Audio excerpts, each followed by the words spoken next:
Muhammad Ali. He's not the man he used to be. Look at the shots he's taking. Man, Howard Cosell would talk some cad shit, y'all. But Ali used to too, though. I used to love their relationship. I was watching some of their old clips. And Ali said, if I have to do the shuffle, you're going to have to scuffle.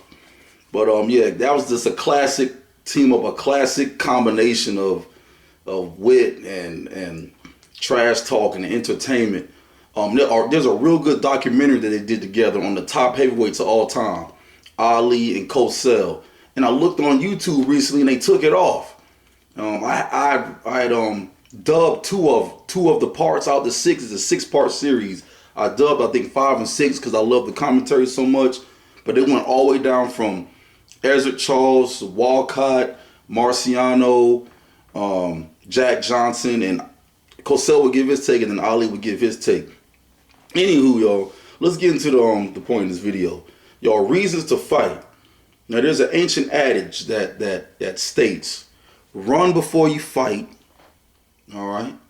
Fight before you injure. Injure before you maim.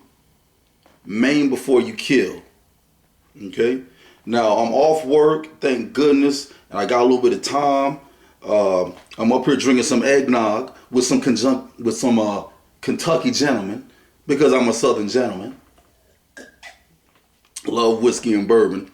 But yeah, this video is really for the knuckleheads out there and those who lack discipline, those with anger issues, those who don't know how to hone in on their arts. And this is just, tip of the iceberg, the surface. Reasons why you fight, y'all. You don't want to fight just for anything or the drop of a hat. You never want to fight just to have fun. I mean, I can understand if it's your profession and you're sparring, but I used to have a lot of student athletes who just wanted to fight. They got mad at every little thing, wanted to fight, and that was just so dangerous, not only to themselves, but to the people around them, and the things they're doing, so on and so forth. There's a book I read years ago by Don Miguel Ruiz. I'm sure y'all heard of him. There's a book, it was either The 4 Agreements or Beyond Fear. And I read all of his books, by the way. I love his stuff. And at the end of one of his books, there's a story about a sage warrior who lived in the forest. Now, this warrior lived in the forest, and he ran across a young, vibrant killing machine, almost like Sabretooth or something from X-Men, or you know what I'm saying, the Deadpool, somebody who's dangerous, killing, Apocalypse or somebody who's just killing people, lopping off heads. Jason, a Jason type dude. He was big, he was strong. And the young warrior, the young killing machine, wanted to kill the sage. He ran into the sage. He was a hermit, living in the forest. And the sage said, man, you're not a strong warrior at all. And the killing machine said, of course I am. He said, oh man, no, I'll kill you. He said, no, you won't. He said, I'm going to tell you why you're not strong. He said, because you're trying to kill for no reason. He said, to prove to me that you're strong, I want you to complete this test. The sage gave him the first test.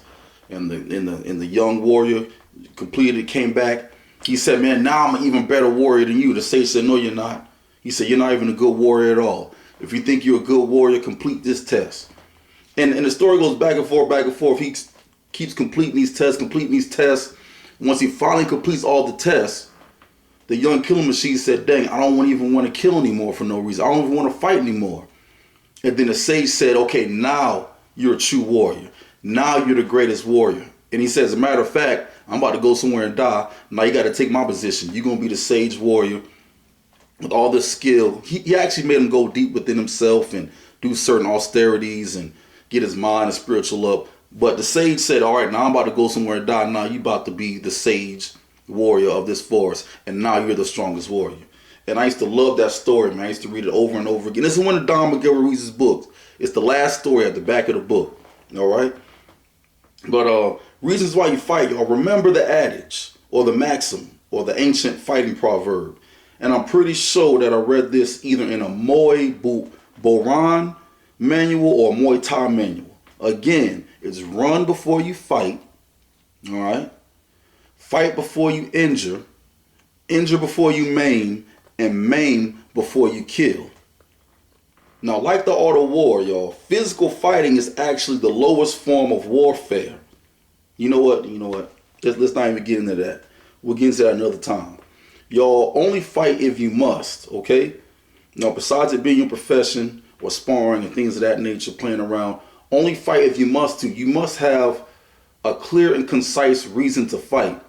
And I tell my student athletes, when you go out there to fight and rumble and have a match, you always want to put a purpose bigger than yourself in your mind before you go out there to have a bout or a contest. Like Ali. Ali took on the fight. He championed the cause of the struggle of people and equal rights and just treatment. See, when you go into a fight with reasons bigger than yourself, not only is that a great reason, but not only does it lift you up, but it lifts up others. You always want to have a good reason to fight. You should never fight just for fun, just because you're drunk. And that's where discipline comes in.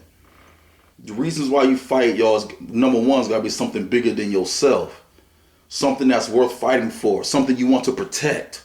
Something that you want to uplift. Fighting for justice. Fighting for humanity. Fighting for, of course, your own protection. And that's only if you must. I've seen, man, I knew one dude, he told me a story. And at the time, I was 23 at the time. It was a while back. And I said, man, you better than me. I definitely would have probably put a hole in that dude's face. But he was a JKD practitioner. He's been on the channel before already. His name's Infinity. Check him out. But we was at a bar setting, and someone had spit on him. We was somewhere with some racist people, and someone had spit on him.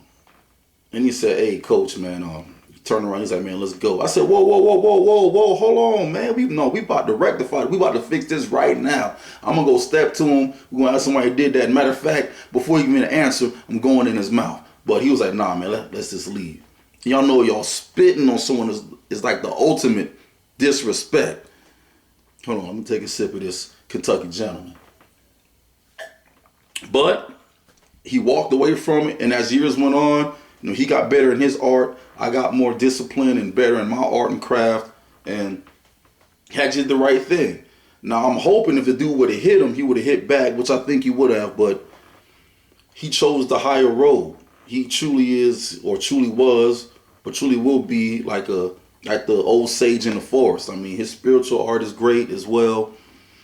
And wow, if you're going to fight, y'all, it better be a damn good reason, because as a man, as a male, you already know that there's more consequences for you out there in the streets, out in life, fighting someone, beating somebody up, so on and so forth. So you must think, if you must fight, let it be on other planes. So, there's levels to it. On another level, there's levels to this shit, like the art of war. And I'm trying not to get into that, but you want to fight mentally first. You want to fight strategically first. You want to fight spiritually first. And a lot of times, when you're disciplined and in depth in your art, your presence precedes you. Before you even walk up in the spot, people can just feel you and they don't want to fight you. But that's a whole nother science, whole nother video. Appreciate y'all listening, y'all. Stay on it, daggone, and we out of here. Cheers.